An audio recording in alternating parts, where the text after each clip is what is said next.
Olá, sejam bem-vindos à nossa Escola Bíblica Dominical.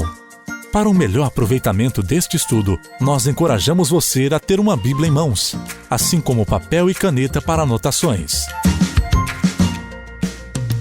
Agora junte-se a nós com o pastor Alexander Maia, ensinando a Palavra de Deus. Olá, amigos e irmãos, que a paz de Jesus Cristo, nosso Senhor e Salvador, seja com todos. Bem-vindos a mais uma aula virtual da nossa Escola Bíblica. Durante a pandemia, você sabe que fomos obrigados a nos adequar. Não podíamos e ainda não devemos nos reunir em um espaço muito pequeno, como uma sala de aula, para os nossos estudos semanais, mas nem por isso deixamos de nos encontrar para debater e aprender uns com os outros sobre a Palavra de Deus. E felizmente, pelos acessos que temos registrado, parece que estamos atingindo nosso objetivo.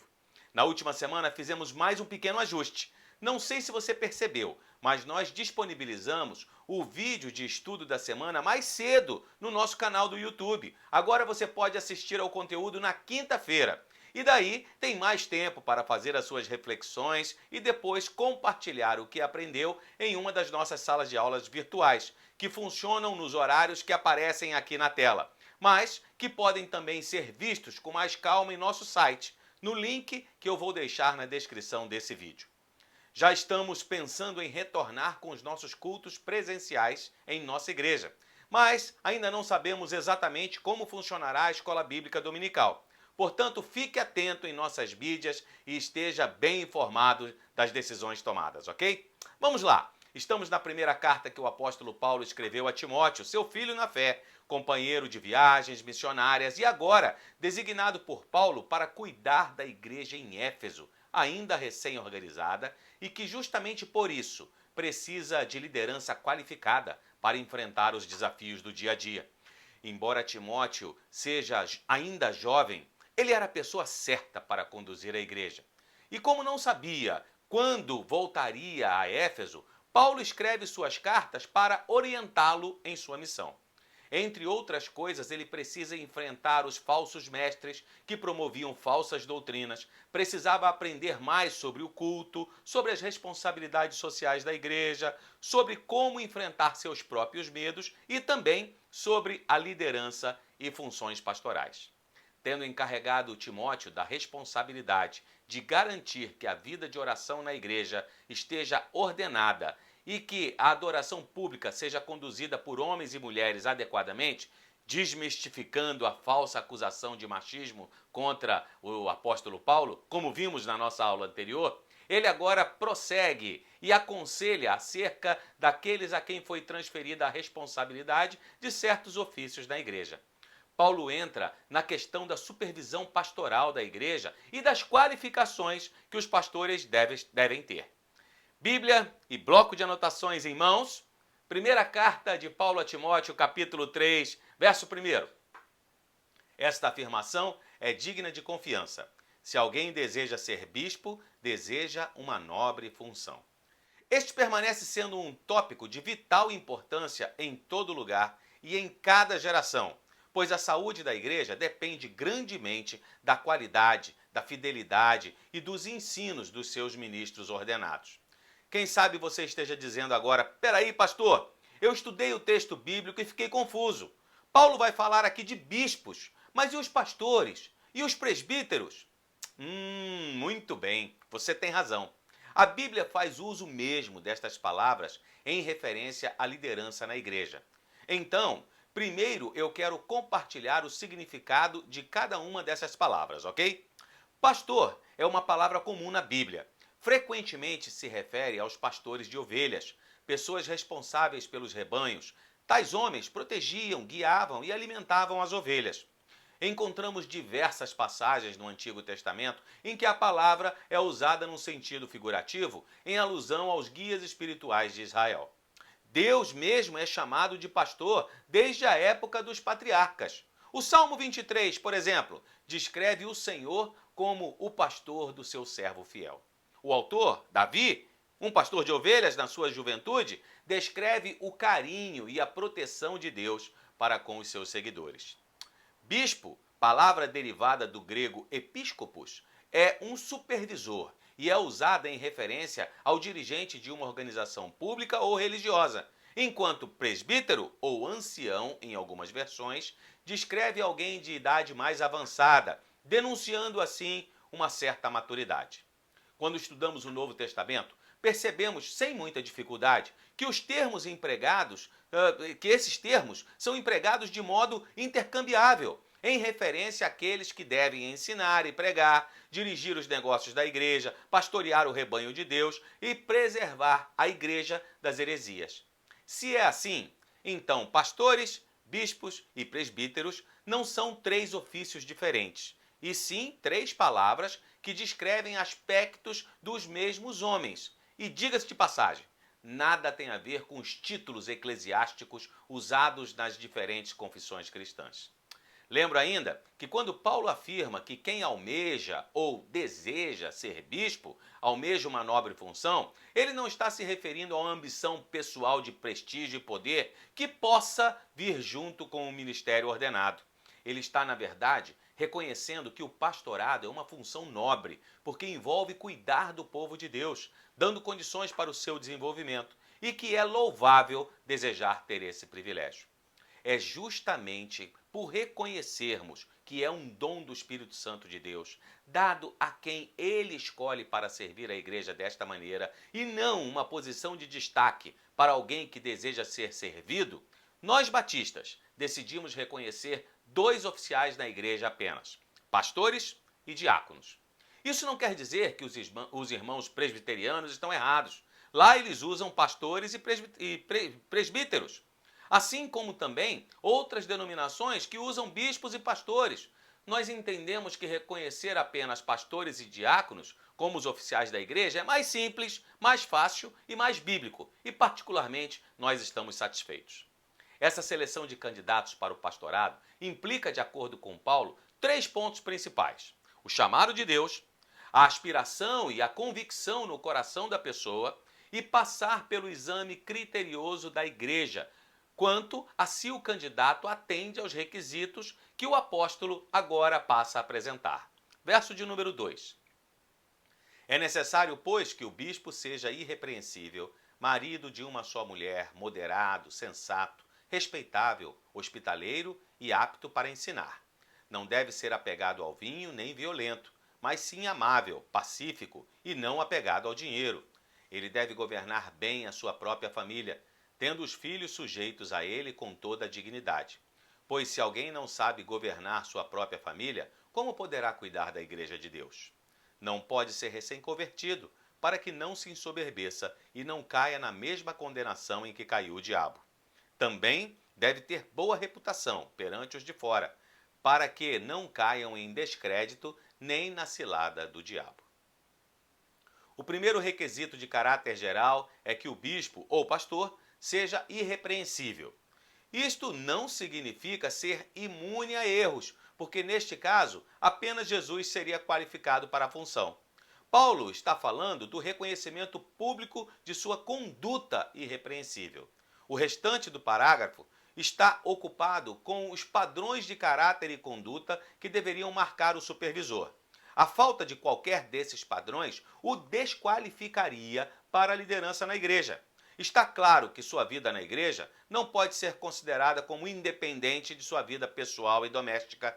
Ele deve ser reconhecidamente puro na conduta, disciplinado nos hábitos, equilibrado em suas opiniões e livre dos pecados que marcam a sociedade e a época em que ele vive.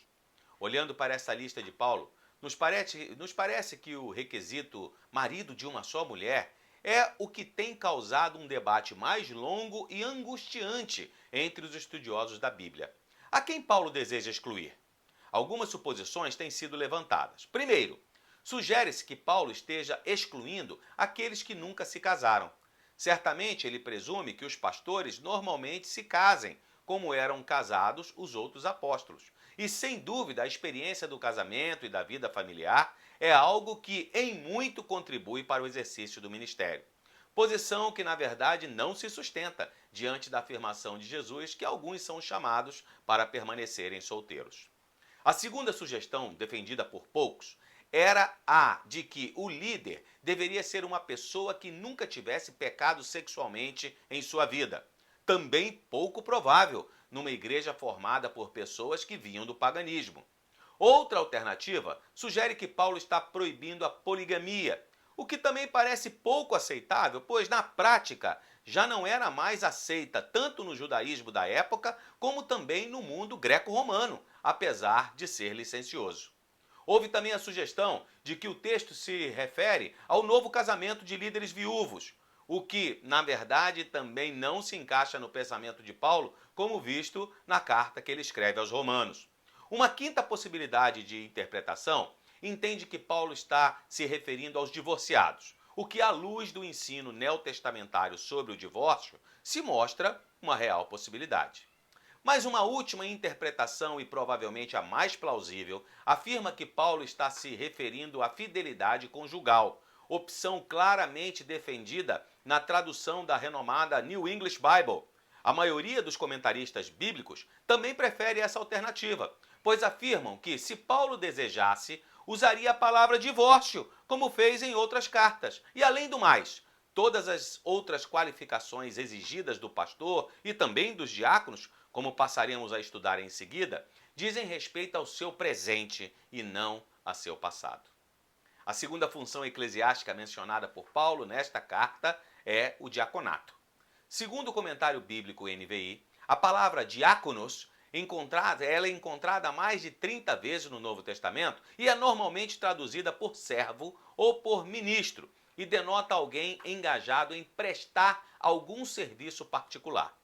É usada para descrever servos domésticos, governantes civis, pregadores e mestres, de uma forma geral, para denotar cristãos engajados na sua obra para o seu Senhor, ou uns para com os outros. Então assim Paulo orienta, verso 8, os diáconos igualmente devem ser dignos, homens de palavra, não amigos de muito vinho, nem de lucros desonestos. Devem apegar-se ao ministério da fé com a consciência limpa, devem ser primeiramente experimentados. Depois, se não houver nada contra eles, que atuem como diáconos. As mulheres igualmente sejam dignas, não caluniadoras, mas sóbrias e confiáveis em tudo. O diácono deve ser marido de uma só mulher e governar bem seus filhos e a sua própria casa. Os que servirem bem alcançarão uma excelente posição e grande determinação na fé em Cristo Jesus. O diaconato foi instituído em Atos capítulo 6, tendo sido os homens escolhidos não somente os primeiros diáconos mencionados no Novo Testamento, mas também os primeiros nomeados na igreja para cuidar das questões administrativas, enquanto os pastores cuidavam da pregação da palavra e da vida espiritual da igreja. Basicamente, as qualificações para o diaconato coincidem com as do ofício dos pastores, enfatizado por Paulo em 4 áreas. A primeira é que os diáconos têm que ter domínio próprio, e por isso devem ser dignos ou respeitáveis, homens de uma só palavra, não amigos de muito vinho e nem de lucros desonestos, demonstrando assim ter controle sobre si mesmos. Depois, os diáconos devem ter convicções ortodoxas, apegando-se à revelação de Deus com uma convicção forte e sincera. A terceira área é alusiva ao seu desempenho. Os diáconos devem ser testados. Usando uma palavra moderna, devem atuar como trainee e, se aprovados, poderão servir como diáconos. E, finalmente, os seus relacionamentos familiares também devem ser observados. É óbvio que você percebeu que Paulo faz menção das mulheres no verso 11. Quem são elas? A quem Paulo se refere? Os comentaristas não estão de acordo quanto a se essas mulheres são diaconisas ou as esposas dos diáconos, pois a palavra usada por Paulo permite as duas interpretações. De qualquer modo, essas mulheres teriam que ser dignas, tal como os diáconos no verso 8, e não caluniadoras, mas tendo controle sobre a sua língua, sóbrias, tal como os bispos no verso 2, e confiáveis em tudo. Toda essa primeira metade do capítulo tanto vai encorajar as pessoas certas a se oferecerem para o ministério pastoral, como desencorajar os candidatos que deixam a desejar em relação a essas características. O que os desestimulará é que os padrões requeridos são elevados e a tarefa é árdua. é imensa a responsabilidade de cuidar da Igreja de Deus. Mais uma vez eu quero aproveitar esta oportunidade e agradecer a você pelas suas orações em favor da liderança da nossa igreja.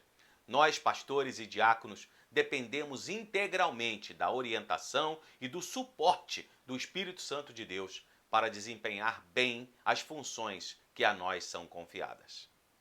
Deixando o tema das qualificações para o pastorado, Paulo passa a abordar as qualificações da igreja, onde os pastores servem, pois a natureza do ministério é determinada pela natureza da igreja.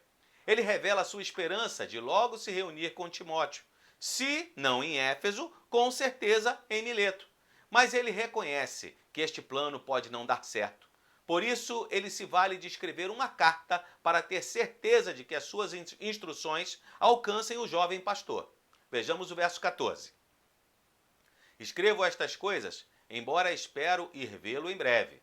Mas, se eu demorar, saiba como as pessoas devem comportar-se na casa de Deus, que é a igreja do Deus vivo, coluna e fundamento da verdade. Não há dúvida de que é grande o mistério da piedade.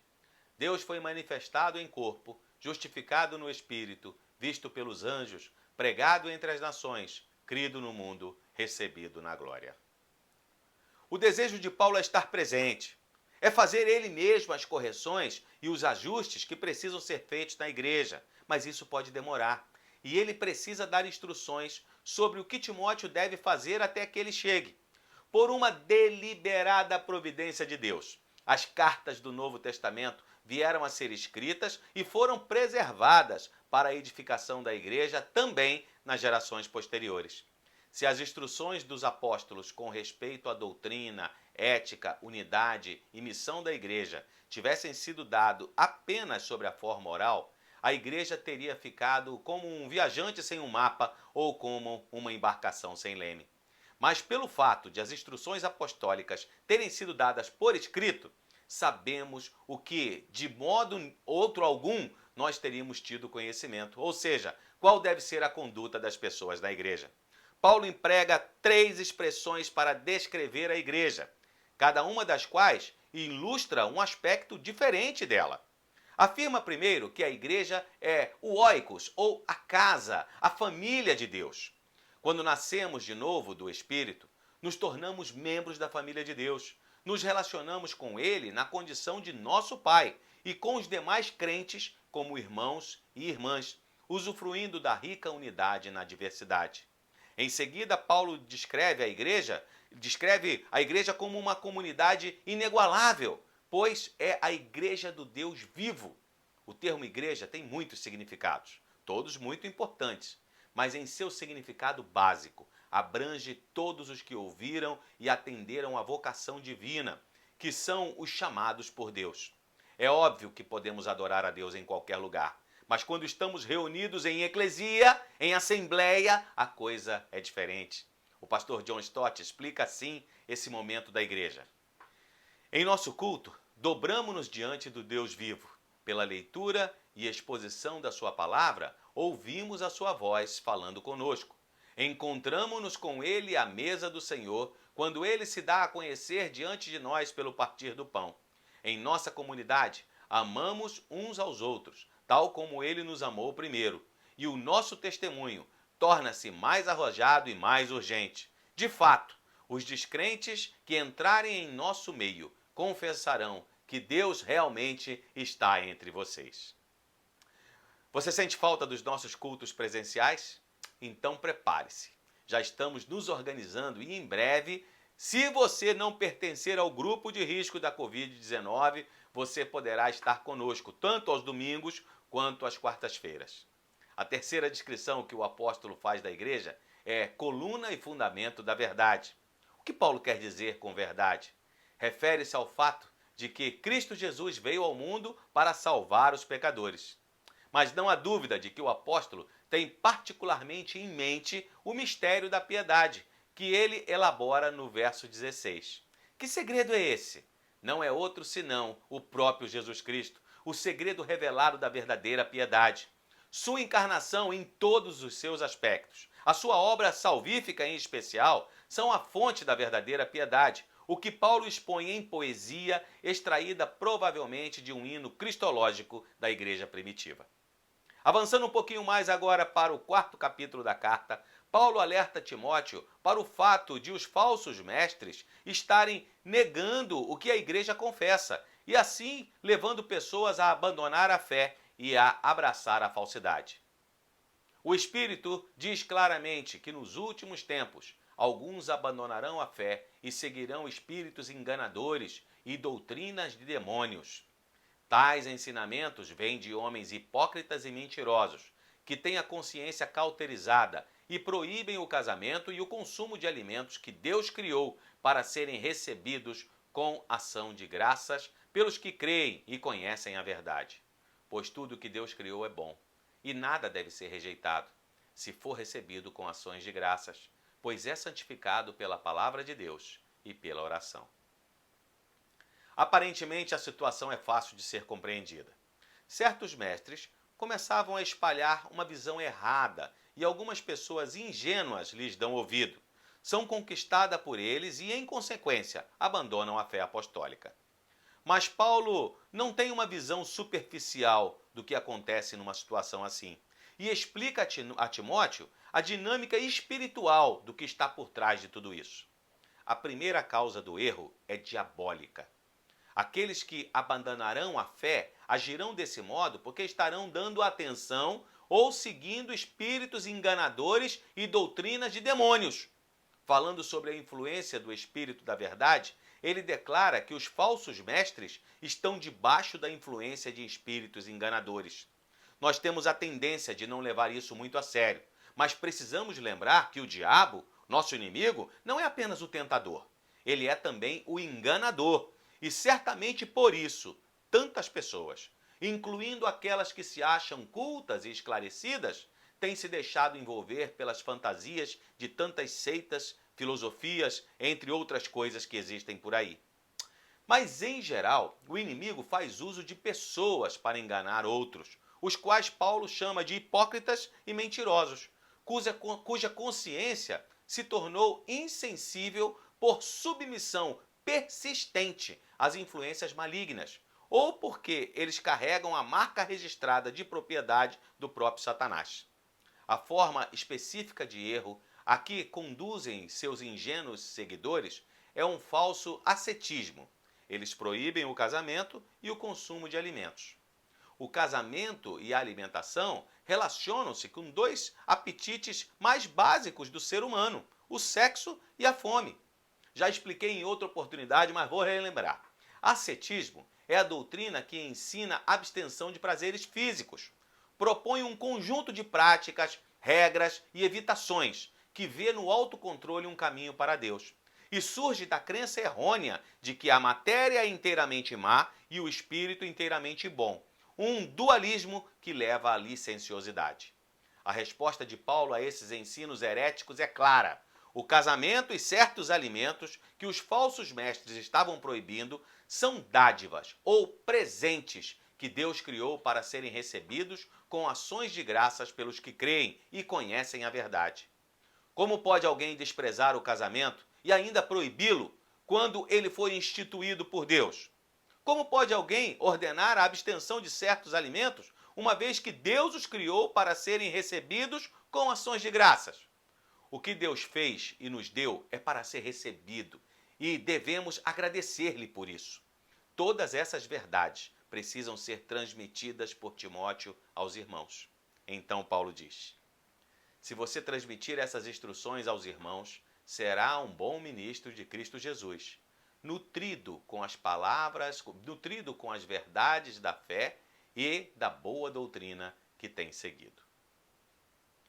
Por trás do ministério do ensino está a disciplina do estudo feito em particular. Todos os melhores mestres são os que se mantêm na condição de aprendizes. Eles ensinam bem porque aprendem bem.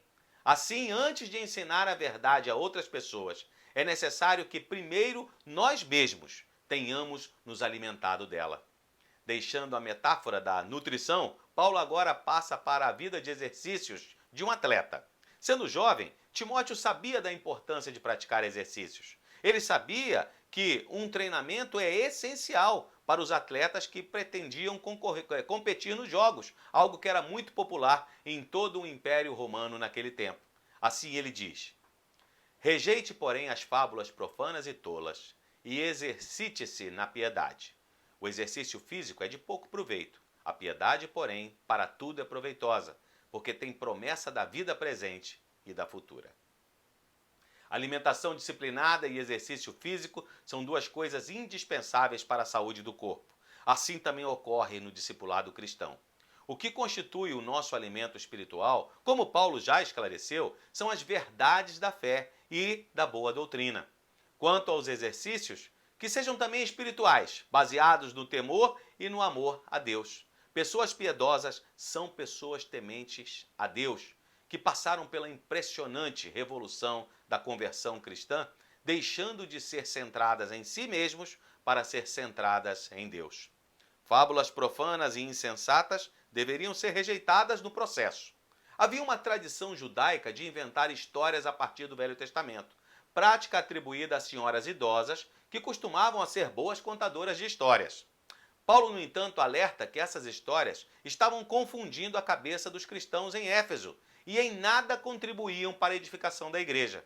Há um espaço para a arte, para a poesia e para a imaginação. O problema é quando alguém começa a misturar ensinamentos bíblicos com ficção, distorcendo a verdade. Em nossos dias, o perigo é o mesmo. Conheço muitos cristãos desenvolvendo doutrinas e teologias com base na série de livros Deixado para Trás ou A Profecia da Babilônia, de Tim LaRae, sem falar no filme A Cabana, de William Young. Livros e filmes que eu recomendo, mas apenas como distração saudável para a família. Se você quer aprender sobre o que a Bíblia diz, então fique aqui, na nossa escola bíblica. Quero terminar esse estudo de hoje lendo com você os versos 9 e 10. Esta é uma afirmação fiel e digna de plena aceitação. Se trabalhamos e lutamos é porque temos depositado a nossa esperança no Deus vivo, o Salvador de todos os homens, especialmente dos que creem. Trabalhamos e lutamos. São metáforas usadas mais uma vez por Paulo, que falam da fadiga suportada e dos intensos esforços empreendidos na pregação do Evangelho e no fortalecimento das igrejas. O segredo da perseverança, dessa qualidade de persistência, pode ser encontrada na esperança que está no Deus vivo. Ele é o Criador e o sustentador de todos os homens. Como visto anteriormente, ele provê e oferece vida eterna por meio de sua obra salvífica a todos. Mas só aqueles que creem, conhecem e experimentam essas coisas de maneira especial. Assim nós chegamos ao fim de mais um encontro. A minha oração é que tenhamos todos uma semana de bênçãos. Que os anjos do Senhor continuem acampados ao redor dos seus servos e que a pandemia permaneça longe dos nossos lares. Muito obrigado por sua presença. É sempre muito bom ter você aqui conosco. Que o amor de Deus, o nosso Pai, a maravilhosa graça de Jesus Cristo, Filho, nosso Redentor, e a comunhão e as consolações do Santo Espírito de Deus sejam com este povo abençoado, hoje e para todo sempre. Amém. Uma boa semana para você. Fiquem com Deus.